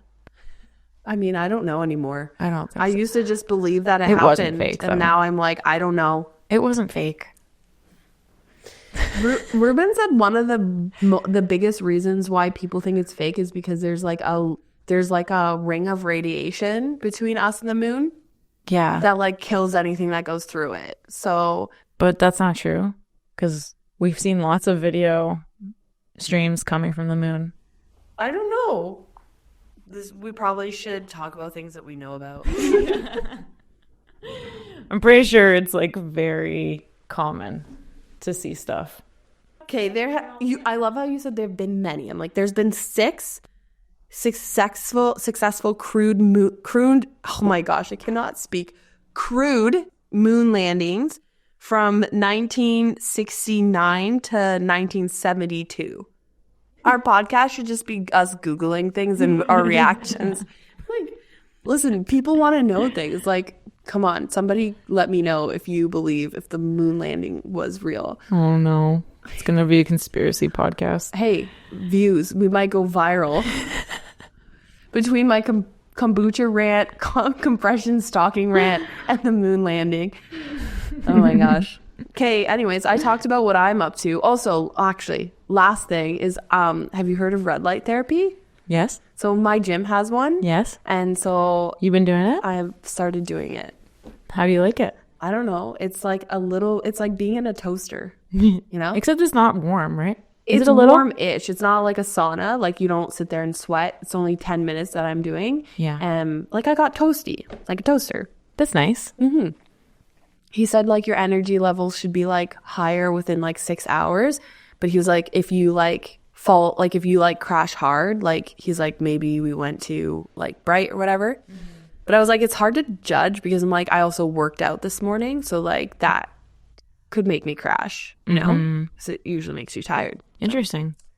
Yeah, I'm excited. He's like, most people do like 3 sessions a week of it for like 3 months and like notice like a huge boost in their energy levels. Oh, if you're quite a tired person. So I feel like the winter is the best time to do it for because sure. I want to try. You know, you should. Okay, what have you been up to? Oh, I've just been dying. Oh no. Oh yeah. I was like, what? I have an ultrasound tomorrow to check just to see if I do have stones in my gallbladder to make sure that that's it. That is what happened. For the listeners, I had a gallbladder attack. I think it was middle of the night. I didn't know what was going on. I thought I was dying. I also thought I was going to labor. Like, am I pregnant? I'm not pregnant. I've heard horror stories where people just like start going to labor. They don't know that they're pregnant and they just have a baby. I feel like it would be slightly obvious in your case because you're quite thin. Like, it would be crazy. It would be crazy if you were accidentally pregnant. Yeah. And then you just delivered a child. Yeah. I would be concerned for that child. It was wild though, because I actually felt like I looked like I was giving birth. Like I was like crying and screaming in the same way that people do on TV when they're giving birth. Oh. So I was like, what the fuck? Keith was like, should I call the ambulance? And I'm like, I don't know. And then did it last? 3 hours on and off. Just the other week before that happened, though, I saw Jenna Lane's story, how she was saying that she was ovulating and she was in pain. Mm-hmm. And then because I've been tracking my cycle, I was like, I'm ovulating. Like it was the day I was ovulating. Oh, we're going to talk about this again. I legit thought I was ovulating and that was my ovulation pain. So I didn't want to go to the hospital because I was like, but you've ovulated before. Did you ever feel like that? You're like, now that I'm aware I'm ovulating, oh my gosh. I was like, what are the chances that this starts hurting after I learn about some people being in pain when they ovulate? Placebo effects working the opposite. Yeah. Oh my gosh. It was crazy. I definitely should have gone in, but they can't do anything anyway. You would just be there. Would they have, I think if you were in pain, would they have just done the ultrasound then? If it didn't stop after a while, they would have actually just probably taken you into surgery and removed your gallbladder. No. Yeah, because if it doesn't unblock itself, then it can like explode or something. But it also, my doctor said it's in the same area where it could have been pancreatitis. So, but that one doesn't stop. This one, like, as soon as the gallstone was released, I felt better instantly. So that's why she thinks it was that. Anyway, I was Googling to see how people who have given birth and had a gallbladder attack, how they find the difference, and apparently it's like very, very similar. Just in a different area. So like up higher. Yeah, it's up higher for gallstone and in my back, and then for giving birth it's like lower and like more period cramping. And also like yours was only 3 hours. Whereas like I just did photos for somebody who labored for 36 hours and had a C-section. That's crazy. But then they were saying that people in labor, they have contractions that like stop. Right. So like you have time to breathe, but like the gallstone, it was just like pretty much 3 hours straight. It was on and off like a couple times, but I also bet like I'm sure it's scary, but like knowing that like the pain is because you're having a baby is like probably a lot helpful than being like, why am I dying? Yes, exactly. Knowing the cause of the pain and then knowing that there's like a fun outcome at the end. And eventually an end. Yeah, and it would end. And you get like a prize at the end. Honestly, sometimes the prize is the worst part. Well, you asked for the prize when you decided to get the prize. I mean, like, having to take care of it when you're, like, healing, it's not ideal. Yeah, it's true. Oh, man. This is like a med podcast now. Yeah. We're medical professionals here. Honestly, we don't know what we're talking about. No. Nobody follow this. But you know what? Don't listen. Most of our listeners are over 30. They all have something they're dealing with. Like, Maisel has eczema. And it's like, it's basically just like a little like patch. And I think it's from like her sleeping at night. And so we switched her like detergent. But somebody was like, oh, cut out dairy. And I was like, this kid's been eating dairy since birth. Like, I wonder if like mom milk counts as dairy. Boob milk? I mean, I think it's the same. Because it's like, I mean, dairy is dairy. It's the same thing. It's just like, is it goat dairy? Is it cow dairy? Is it mom dairy? Is it though? We're just gonna keep Googling things. Google. His podcast is us. We should just call it Dorothy and Effie Google. Is breast milk dairy? Dorothy and Effie learn what Google is. Honestly, the more you learn, the more you don't know anything. Okay.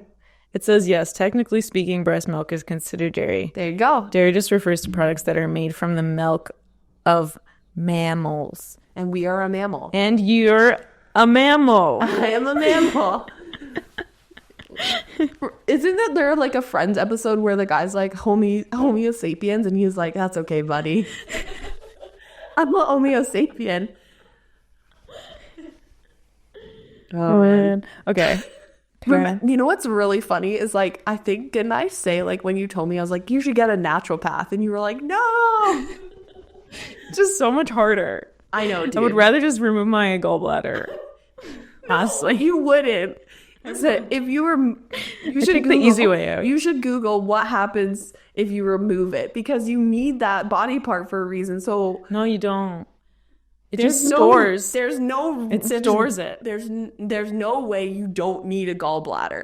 You don't need it. That's why it's so commonly taken out. Lots of people get their gallbladders removed. The only organ they say they don't know what it does and they don't know why we need it is the appendix. Here, let me show you. Do you need your gallbladder? Let's go.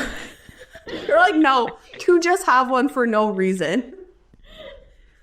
I know what it's for. It's for storing what your liver, the bile that your liver produces. Here, no, you don't need a gallbladder to live a normal life. The first sentence on Google. It literally just stores so where it. Does this store? So instead of your liver creating it and then getting stored and then waiting for it to be used, your liver just creates it and you use it right away. No, that's silly. Then why do any of us have a gallbladder? I don't know.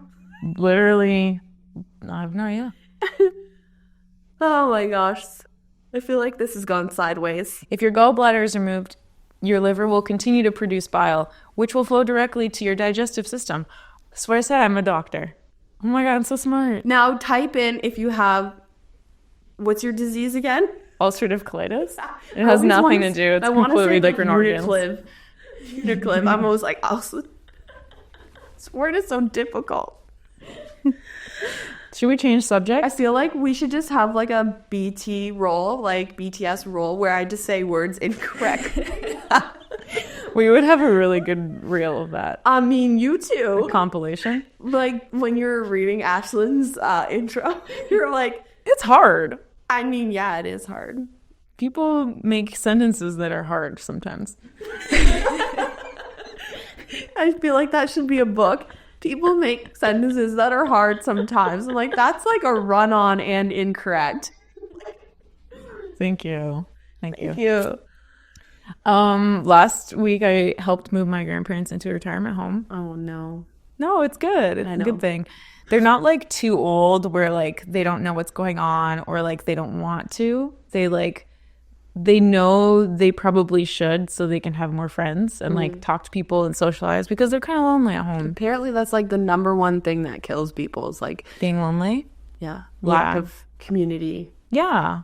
And they have, but like they definitely rely on like their family visiting them and like their kids and grandkids visiting them all the time. Yeah. And, they have like their Greek church group and stuff, but other than that, they're like pretty lonely. So I think it'll be good. And it's like a really cool retirement home. Yeah, it kind of looks like a resort. Yeah, that's what she said. They were like, oh my God, it's like Cuba. Because it's like cold. All inclusive. But it was like, there's like a little community. There's like a little store. There's a coffee shop. There's a lounge where like there's games and there's pool. And then there's activities all day. There's exercise classes. There's like an in-house doctor. There's in-house like everything. That's crazy. Yeah. In-house doctor is amazing. Yeah. So I want an in-house doctor. Sometimes when people are like, what are your goals? And I'm like, I didn't really have any for a lot of times. And then I watch like the Kardashians and I'm like, that's what I want. I want a doctor to come to me. Yes. And also like be helpful. Like none of this like, oh, we'll just do blood work and then be like, I don't know. Yeah. I don't know what's wrong. Gotta be rich. Yeah.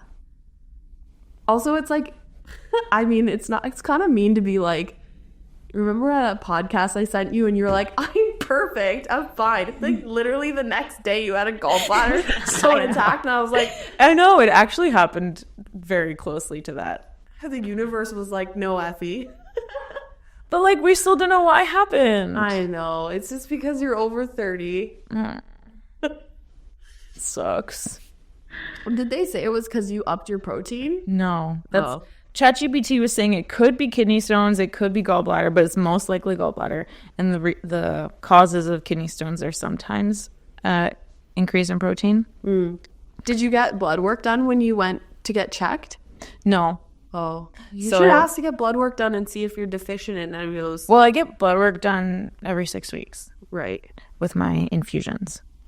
And so I can see, I'm pretty much just always low in iron and but like I'm anemic. Yeah. And I have thalassemia minor.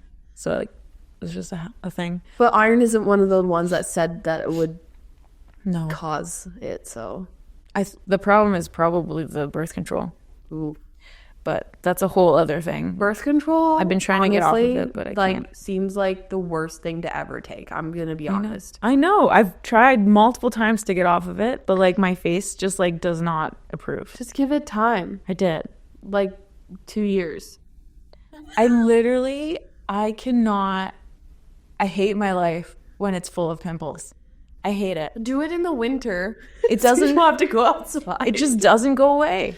It's just the worst. Actually, you know what helps with pimples? Red light therapy. Join my gym. It's actually, what it really is, it's a hormonal imbalance. Oh, probably.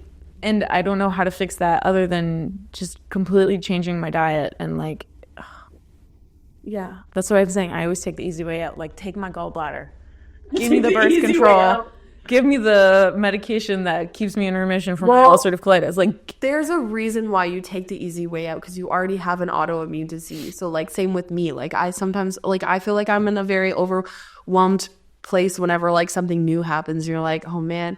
Like, when I found out like protein powder is like got lead in it, I was like, not ideal.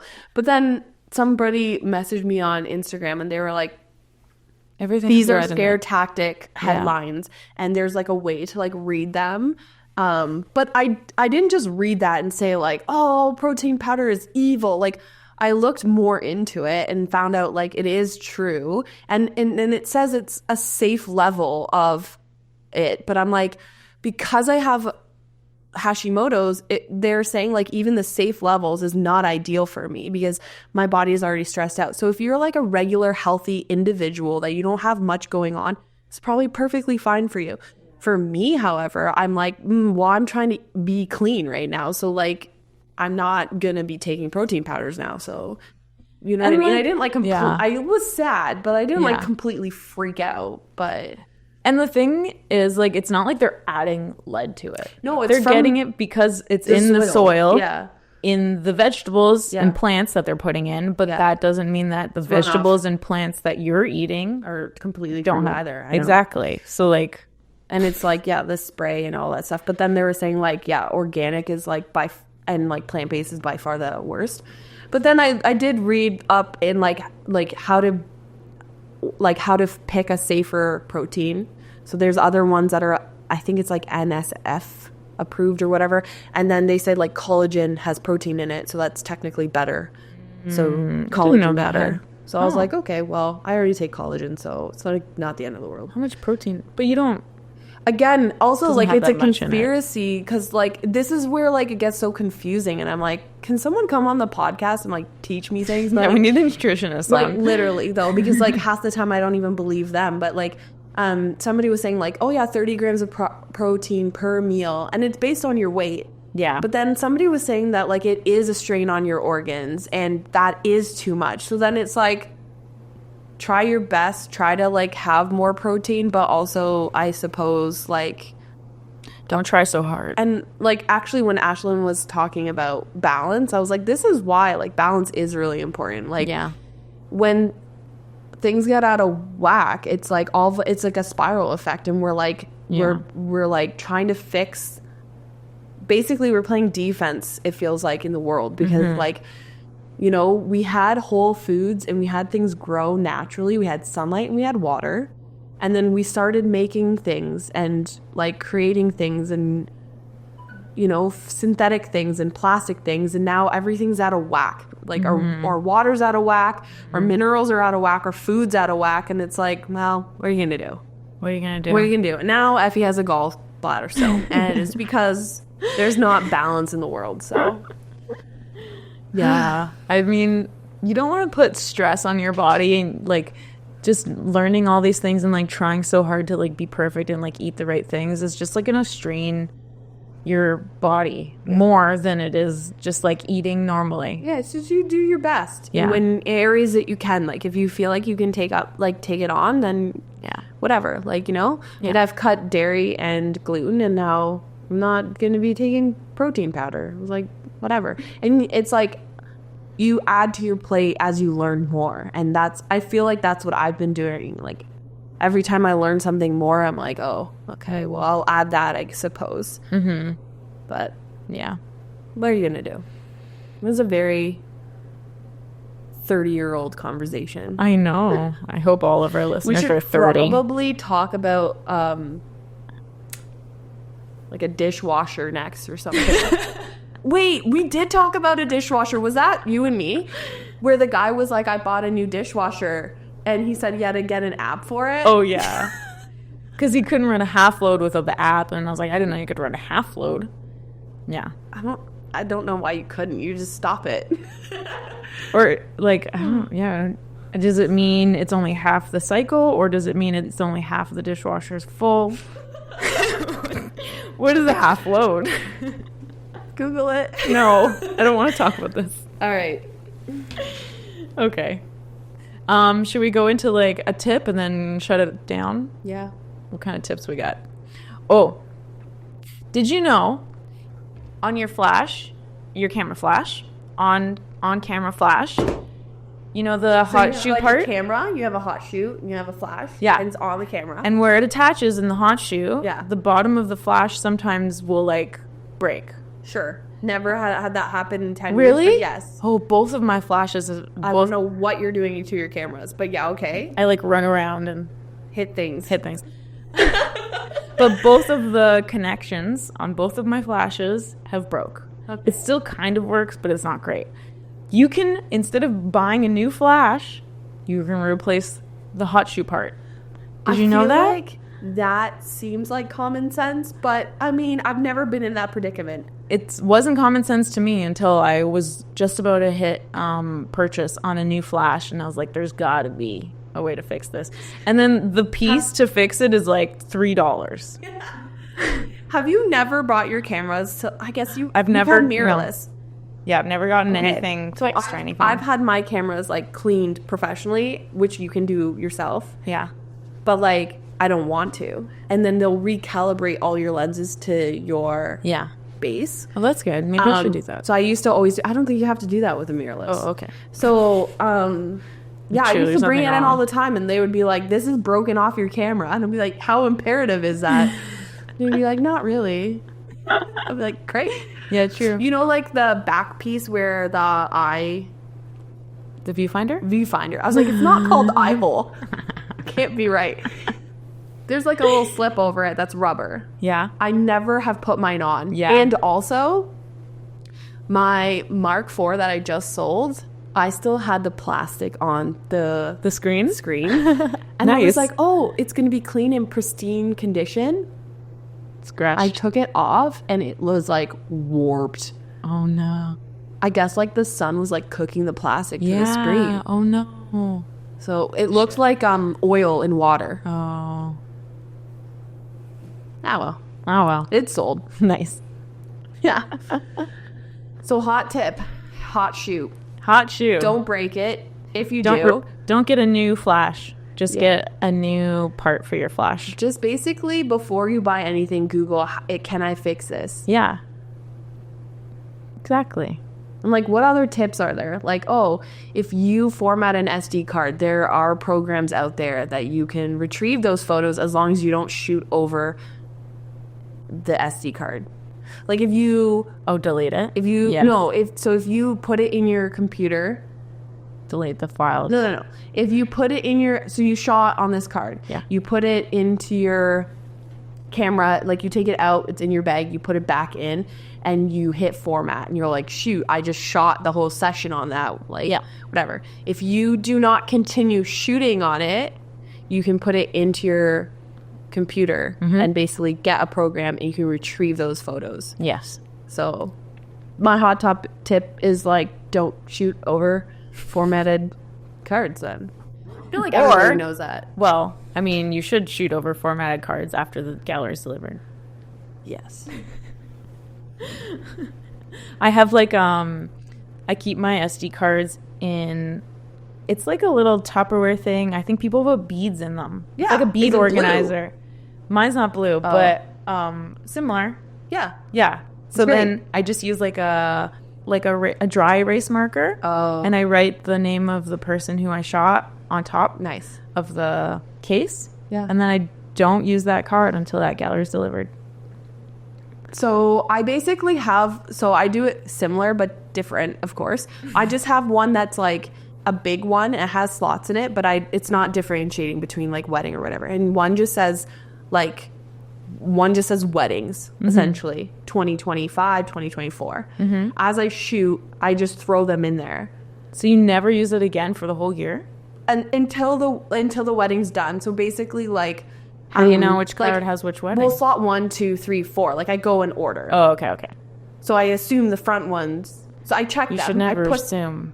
I put them in my camera, check, and I'm like, yes, I've delivered this. Then I delete it. Yeah. But like, that's how I do it, because I'm like, I don't have I never thought of having space to like write their name and the date and all that kind of stuff. Yeah. I've seen people like write on a piece of paper and chuck it in there too. Yeah. But mine is just like there's like 8 slots, write weddings 2025, go in order. And I have like 2 of them. And then I have another one that's like, it just says clean or unused or whatever. Nice. So like when I go to a wedding, I can just grab a whole bunch. That works too. How many memory cards do you think you own? Oh, about 200. Holy shit. Yeah. Oh, I probably own like less than 20. Well, I shoot like when I started, I was shooting like 20 weddings myself, 20 to 15. Plus I was second shooting. Yeah. So every weekend, those cards, and I would dual shoot. Yeah. 2 cameras. Yeah. So it's 4 cards every weekend. Yeah. That's a lot. So most people take 2 to 3 months to give a gallery. Yeah. Can't do the math on that.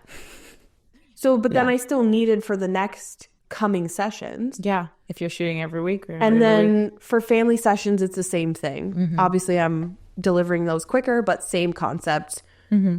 So I haven't bought new ones in a while. Yeah. I mean, we should probably. So here's the thing is like people are like, yeah, you should update them. You should store them a certain way. But I'm like, unless you like, I'm shooting dual. So I'm like, unless both corrupt at the same time, like the chances of that seems pretty slim.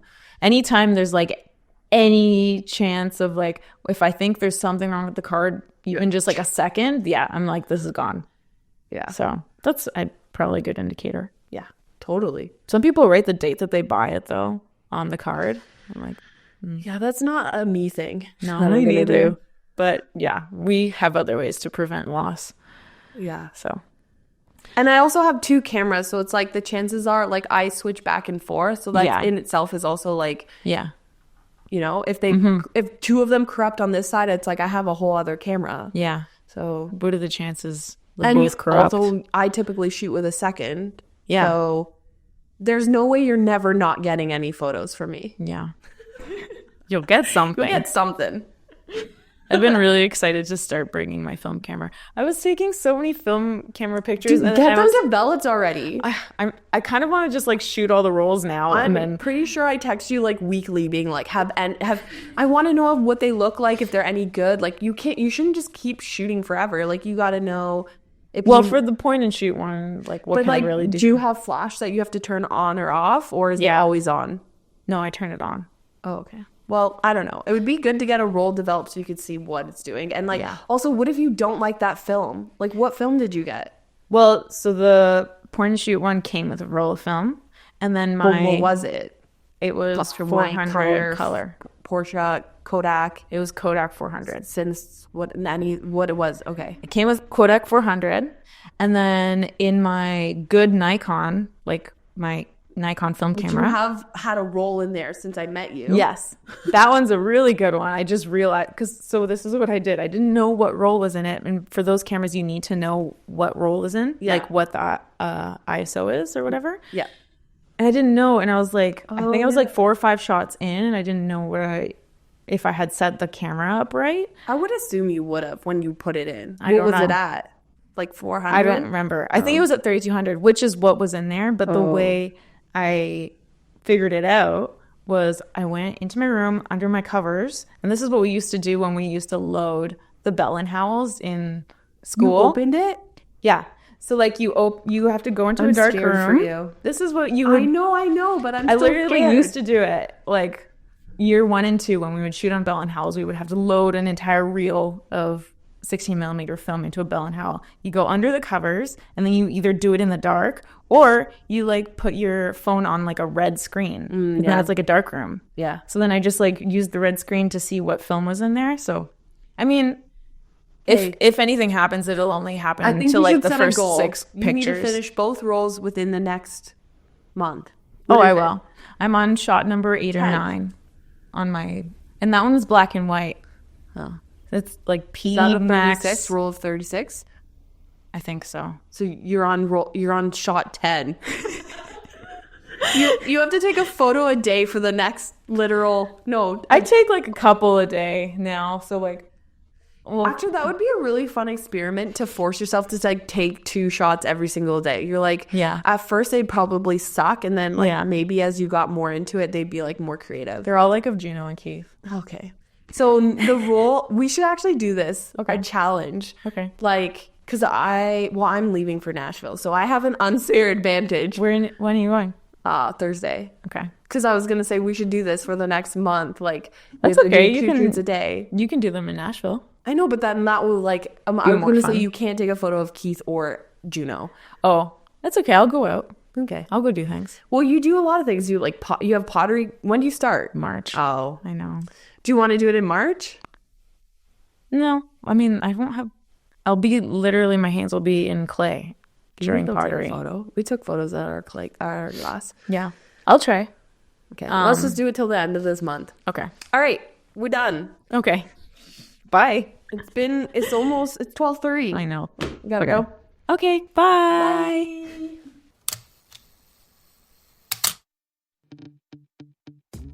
All right. Where can they find you? They can find me at FB Edits Photo on Instagram. Nice. And they can find me at DorothyMay_. And also follow our podcast Instagram. Yeah, because we're super hilarious. Super hilarious. You can see our viral videos. 30 likes. Edit Sesh Pod. Follow us. Okay, bye. Bye.